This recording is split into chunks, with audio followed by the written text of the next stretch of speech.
after a certain point, what's interesting in referral is not just that it brings in new customers who are higher quality because they come in predisposed to loving and trusting the brand, but you get this incredible data set as to what's happening under the business. And effectively, you get an image of these referral networks that are existing under every single business, and they are things of beauty. They are like they sprawl far and wide.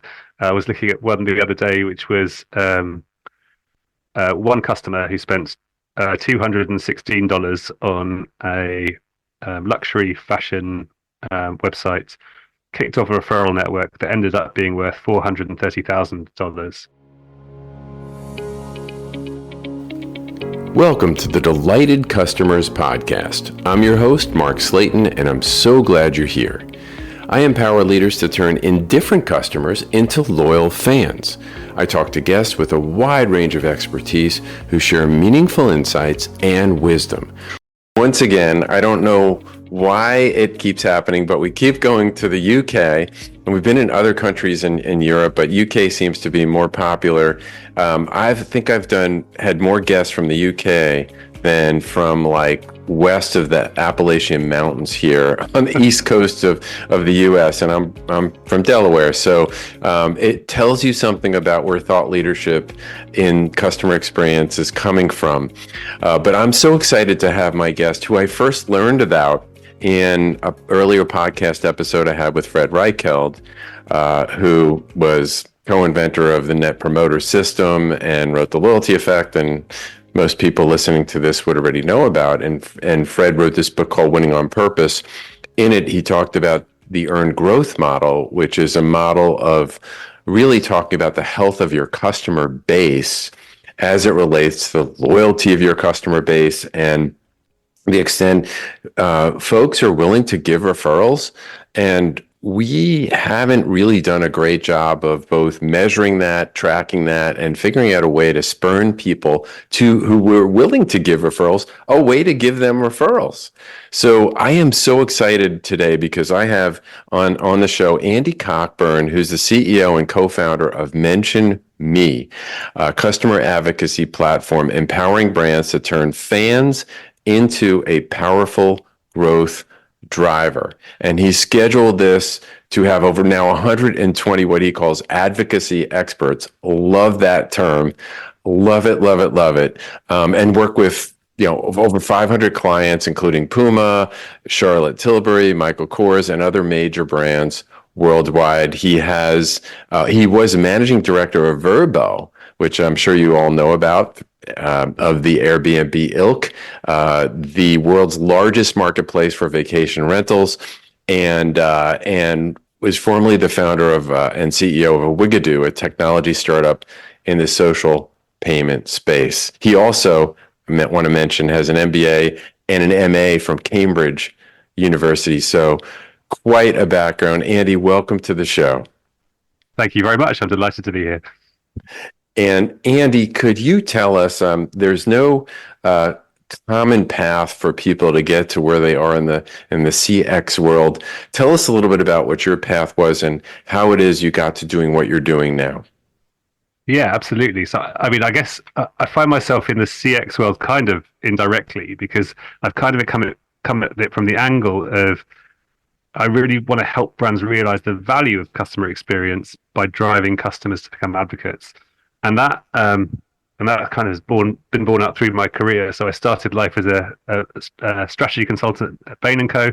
just at the time when Fred Reichheld was coming up with Net Promoter Score. So was running some of the early projects on how to get value from Net Promoter Score, and then got into the kind of tech startup world with my first startup in group payments, which is a lot about psychology and getting customers to come together. And then had this formative experience at Vrbo, where I ran the UK and the Ireland business through when Vrbo IPO'd. And that was really formative because it's a fabulous business. It was leading the way in vacation rentals before Airbnb was around. And when we surveyed customers and asked them how they found out about us, about 60% said they were coming in on the back of a recommendation. So from the CX, well, you are nailing it when 60% of your customers are coming in on the back of a recommendation. But as someone who is running the business, there's literally nothing you can do with that stat. You can sit back and be happy about it, but you can't actually do anything. So on the back of that, we myself and my now co-founder at Mention Me spent a couple of years playing with a couple of the brands, trying to see how we could take control of referral and advocacy. And we had 18 brands around the world, all of whom had stats like that, and all of whom had some form of referral program, but they were all really underwhelming. So we spent a couple of years trying to maximize two of the referral programs and managed to turn them into an incremental 20% of growth. And that was really valuable in the year of an IPO. And that made us realize that there's just this huge opportunity to help businesses solve this, get customers out there spreading the word, and that's a big opportunity, and it's hard. It's harder than it seems, and that's what made us want to set up Mention Me, because we felt it was a meaty problem that needed solving in the wider world. Yeah, clearly it was. And so I was just going to ask you what you saw the white space, but you just described the white space. There was that there were really an underserved, and the folks that were out there really weren't doing it very well. Yeah, so we started fixated on referral, like how do you get people to go through a tracked referral program. Over the course of Mention Me, we've really grown because we've seen so much data coming through that we can see a much bigger picture as how do you solve more broadly for advocacy. I can talk more to that later. But on the referral piece, what was really interesting is it is not difficult to spin up some technology that allows you to run an incentivized referral program, and there are lots of widgets that do it. But the challenge in referral comes down to the fact that it's an interaction between two people, and in the interaction, it's some really interesting and quite complex social psychology. So you probably will this will resonate with you when you've had this experience of when you are thinking about sharing something with a friend, like you're running calculations at 1,000,000 miles an hour through your brain around, okay, like what are they going to think of me for this? Like, and ultimately it always comes down to social psychology as to whether someone will share or not. And the first question is there any social risk? So if there's any chance their friend will judge you negatively, that your friend will judge you negatively, you're not going to risk your reputation or your friendship for sharing something that might disappoint, or that might come across as strange to your friend. But if you can clear that hurdle of social risk, then it all comes down to social capital. So will you end up looking good in front of your friend? Will you enhance your relationship with your friend for sharing? And if you feel like you will, either because sometimes there's a bit of brand cachet, a bit of coolness attached to the brand that you think will rub off. Sometimes it's because you know your friend has a problem that you can solve. And very often it's just because you've had a great customer experience and you want your friend to benefit from that customer experience. When that happens, then you really get referrals to take off. And so our whole starting hypothesis with Mention Me was, if you can solve that psychology using sophisticated testing and segmentation to send the right message to the right customer at the right time, can you drive referral to be a meaningful growth driver for businesses? And through a lot of testing, experimentation, and optimization, we determined we absolutely can. So tell me about the cycle, like how I go to a great restaurant. I don't know if you're in hospitality at all, yeah. But everybody likes to use restaurants as the case study because it is a great laboratory for CX, right? And I go and I have a great meal. Where do you begin to interact? Where does Mention Me interact?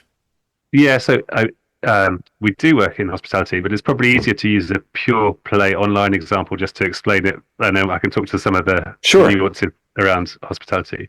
Sure. So typically, you're looking to ask customers to refer you at a point of delight.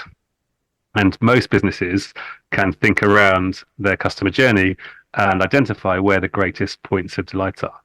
And actually, one point of delight that is often underappreciated is after someone has bought from you. So even in an online retailer where you haven't yet got the goods or services, if someone has decided they're happy enough to spend money with you, they're normally pretty happy and they're quite excited about whatever they're going to get from you.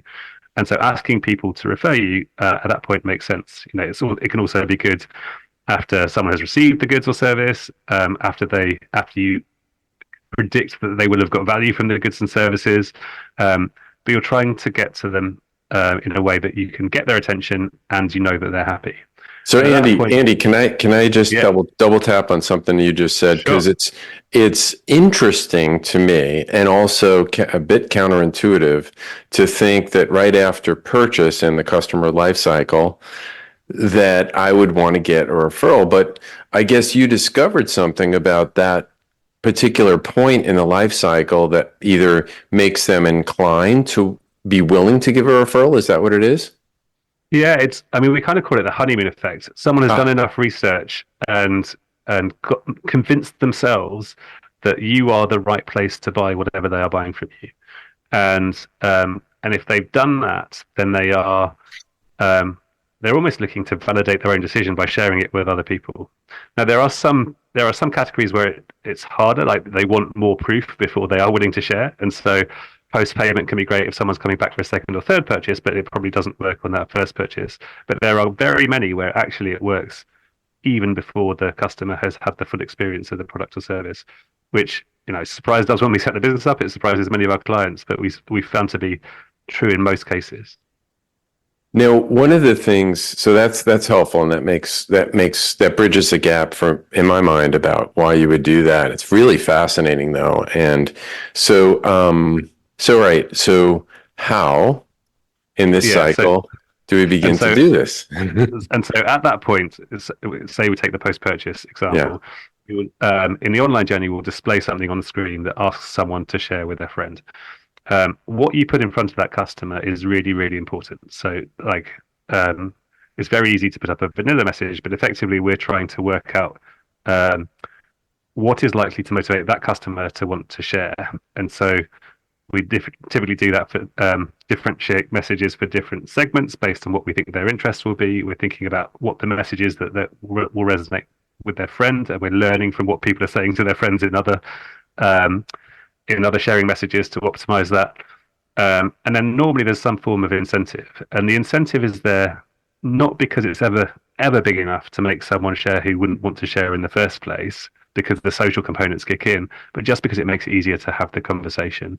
And typically it's an incentive on both sides, because otherwise it looks like you're being nice to new customers but not to existing customers who are helping you grow. And so something to kind of we consider it kind of the oil in the machine to make referrals flow, but it's never big enough. It's not the key to turn the machine on in the first place. So I'm sure you give a lot of thought into what those incentives are and how you even how you distribute them. Yeah, What are some examples of, and do they differ depending on the product or service? they they differ a huge amount, and part of our job is to experiment to see what works for different categories and different customer segments within businesses. The rough rule of thumb is if a client loves you enough to refer your brands, they probably want more of what you have to offer.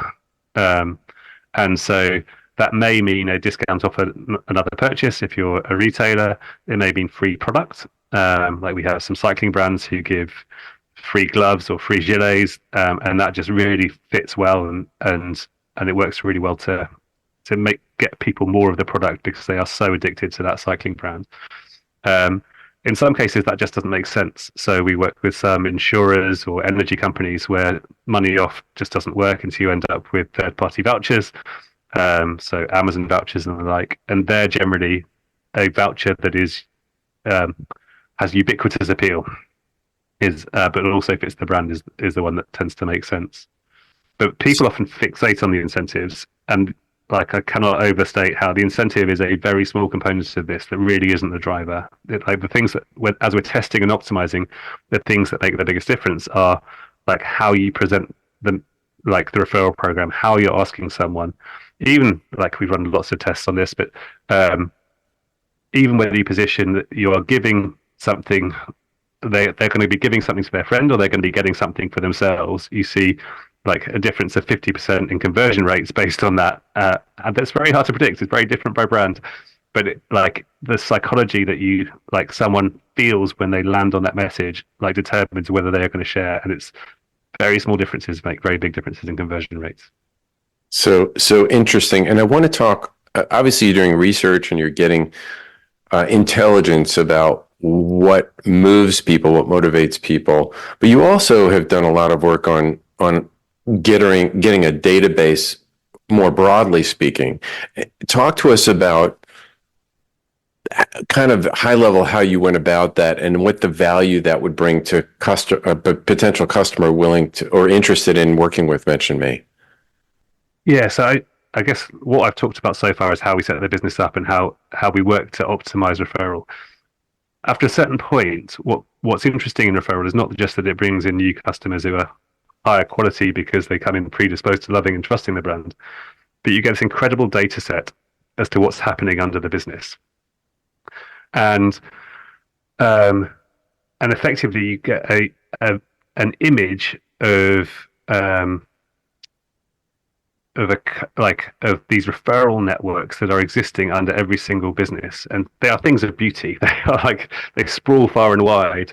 I was looking at one the other day, which was one customer who spent $216 on a luxury fashion website, kicked off a referral network that ended up being worth $430,000, and you can just see it sprawling. And when you see these, it reveals so much about what's going on. You see some customers who we call dandelion customers, where one person refers 4 or 5 people.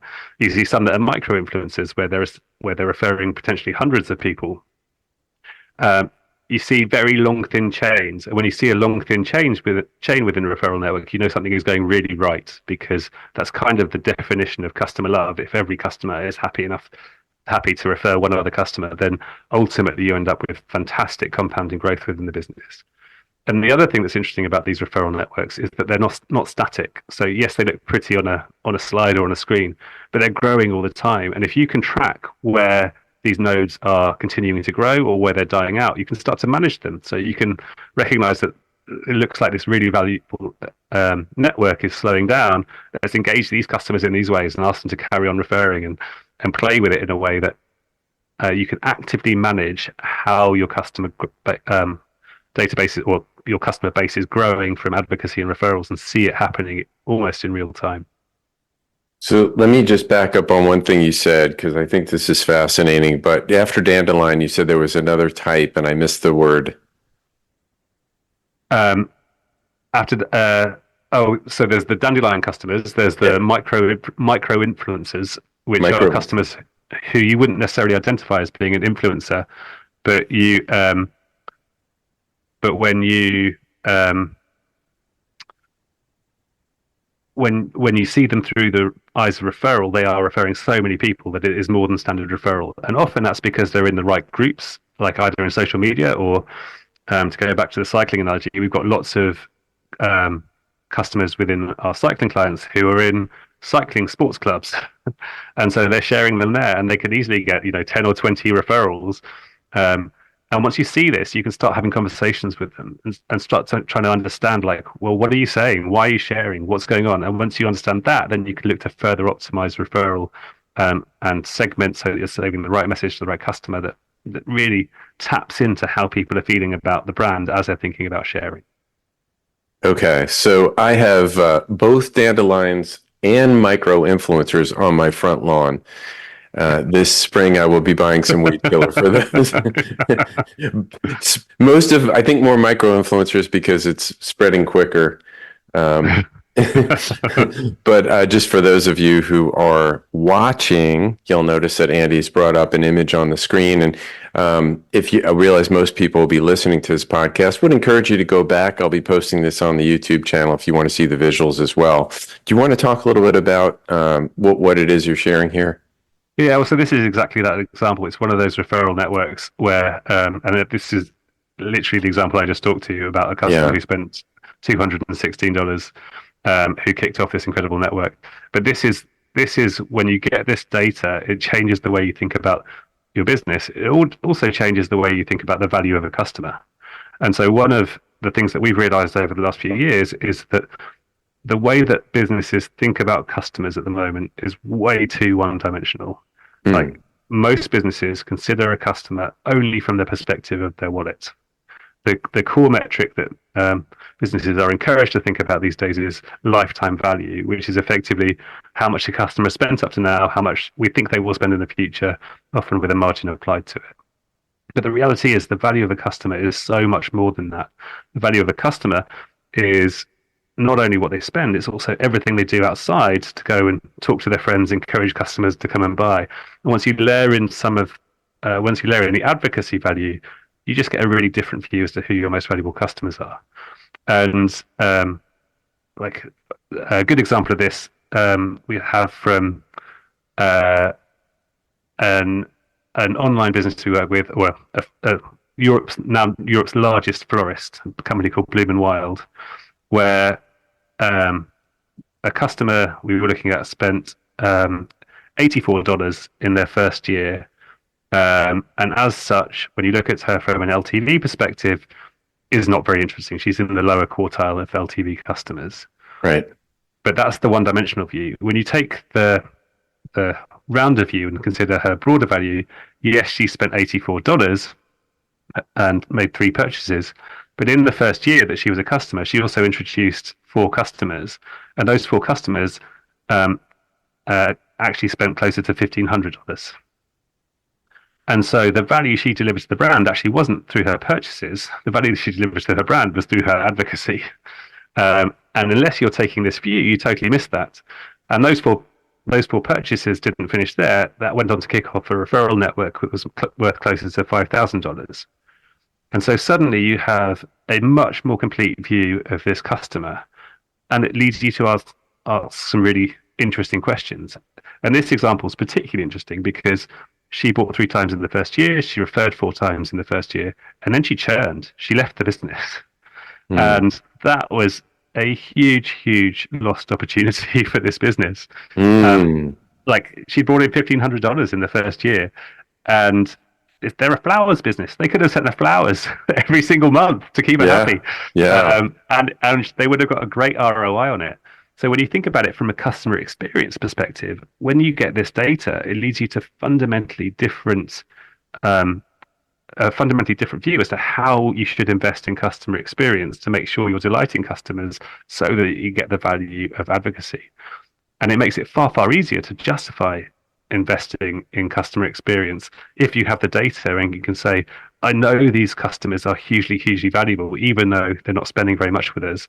And so I'm willing to, either send them things that surprise and delight them, or put them top of the queue when they call the call center so that they get the best possible customer experience, because I understand that their value is in their advocacy, not in their spend. So I've got goosebumps right now. I want to just comment on something and then ask you a question. So in the course I teach, and you and I have talked about this, I'm teaching customer relationship management, and it's not about Salesforce.com, pipeline management, contact management. It really is about how do we manage, nurture, and enhance the relationships we have with customers throughout their life cycle. The focus of my course is from purchase through advocacy. You mentioned the word advocacy. So it's purchase, service, loyalty, and then advocacy. And the point I want to make just affirms what you're saying is in advocacy is a whole different world, because when they're advocates, right, you mentioned it quickly, and I want to press into this a little bit more because there's so much pressure on CX leaders to prove the ROI of CX, right? And we've got something here we're talking about that does this in spades. And when you get a referral customer, and you mentioned this quickly, so I want to just kind of slow us down on this one. They tend to be, those customers not only come into the business, they tend to be more loyal themselves. So they tend to have longer retention rates. They tend to buy more share of wallet. They tend to be less price finicky and sensitive, and they tend to be more open. I'm going to add one more. They're open to trying new products, and they tend to be more forgiving. Just expand on that a minute, because I think this is central to what we're talking about here. Yeah, I mean, the difference in value that you see from customers who engage with referral, actually on both sides of referral, compared to customers that don't, is phenomenal. So when referred customers come in, just by the nature of the way they were introduced to the brand, they come in predisposed to liking and trusting the brand. Like the conversion rate is through the roof compared to customers who come in through other marketing channels. They will typically spend more on their first purchase or order. often that's about 20% more just on the first order. Then from a lifetime value perspective, they typically have up to double the lifetime value of other non-referred customers. So you're bringing in a much, much higher quality customer when it comes from advocacy and referral. But you also have the other side of it, where someone is referring, they typically end up spending more. It's another major touch point where they're getting social validation that they're buying from a brand that they should be buying from. So they spend a lot more, and they stick around longer. And actually, when you look at the difference in value between, so we call this view extended customer revenue, where you look at not just what someone has spent, but the value of their first generation of referrals that they've delivered. And that extended customer revenue is a really interesting number. If you look at that compared to individual customer revenue, i.e. just what someone spends who hasn't referred, on average, ECR is about 3 times higher than ICR in the first 180 days after someone has joined has bought from the company for the first time. And so you end up with referrers being very, very valuable from an ECR perspective. And actually that can be a healthier way of thinking about it, particularly if you're managing customer experience. Rather than thinking about the value of the new customer, think about it as the value that the referrer has introduced to the business and how you can optimize for that, because that's where the customer experience needs to be exceptional. And you need to make sure that these really high value customers who are bringing in new referred customers are getting the CX that they deserve, so that you are actively managing it. And ECR is very, very powerful for segmentation, like to understand who your most valuable customers are and to make sure that they continue to stay with you and spend with you and advocate, is where you can unlock huge value through customer experience.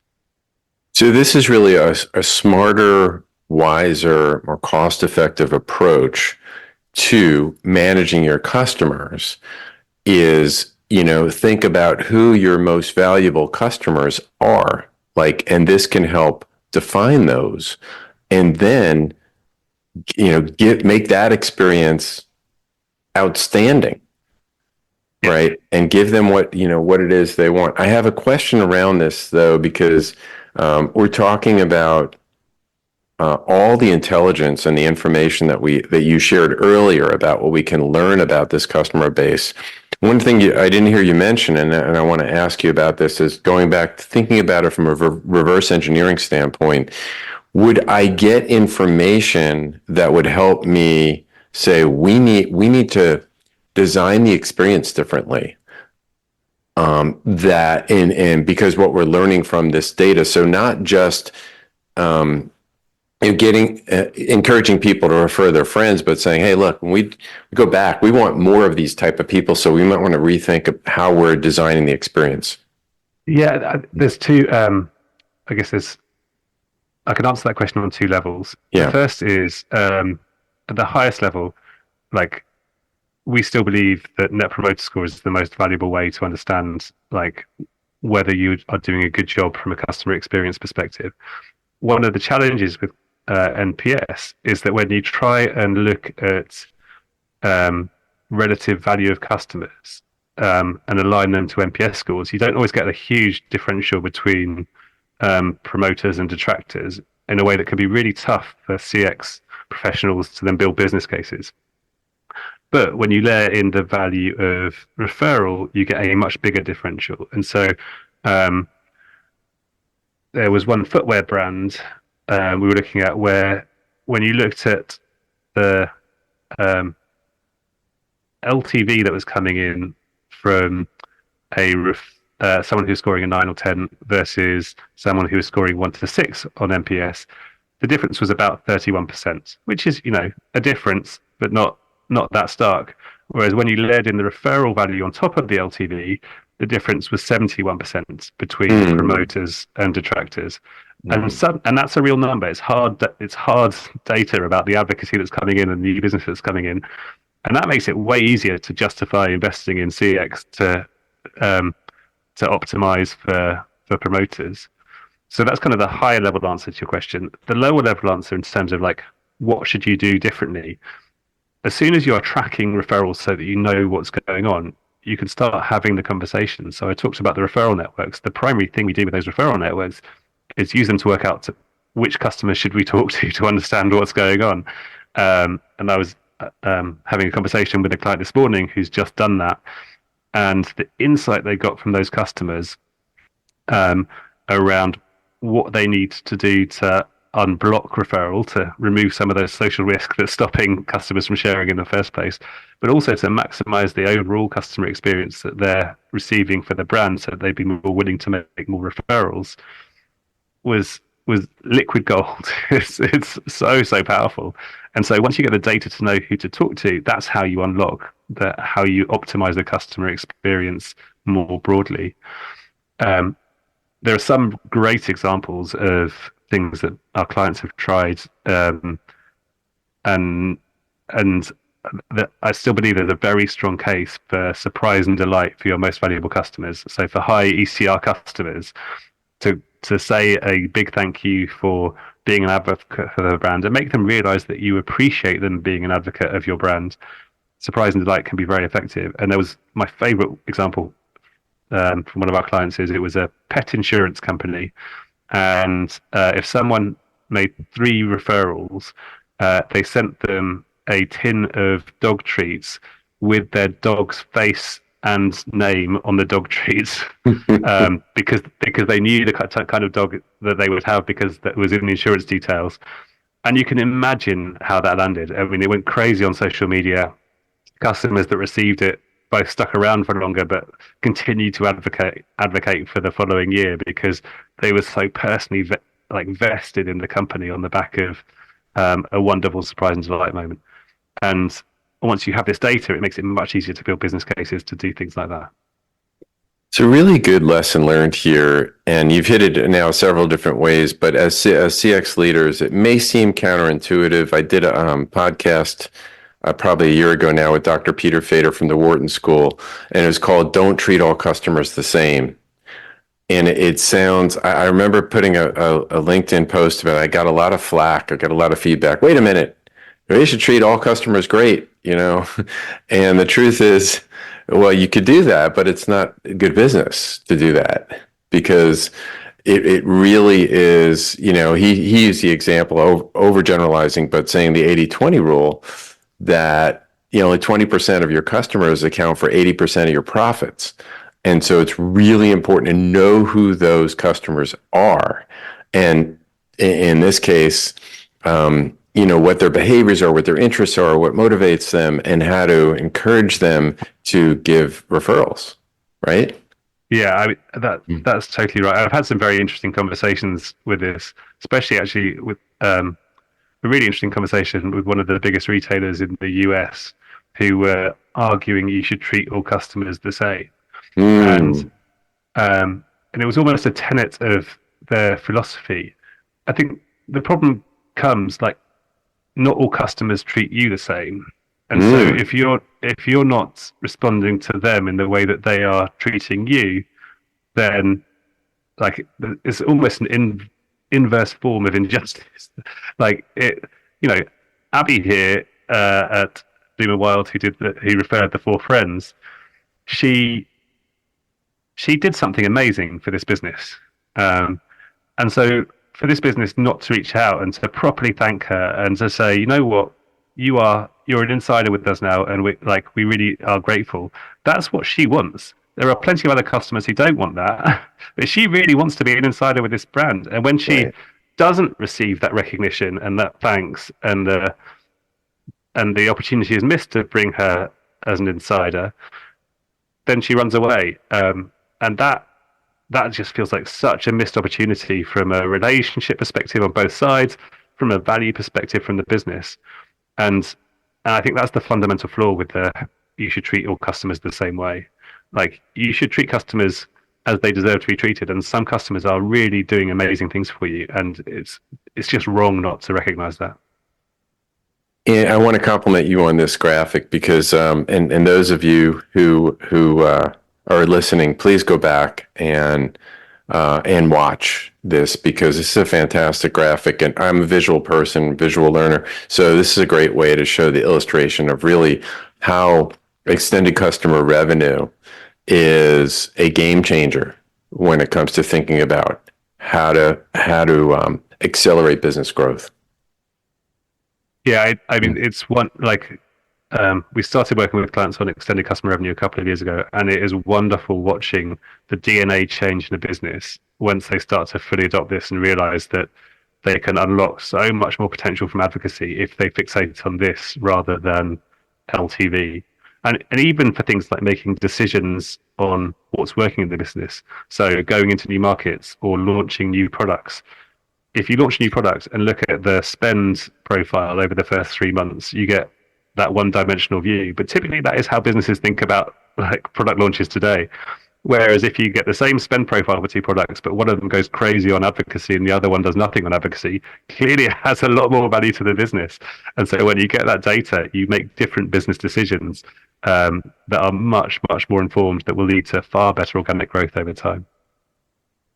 Excellent stuff, Andy. I am really curious with as far as you've come in this in relatively short period of time, what is on your roadmap next?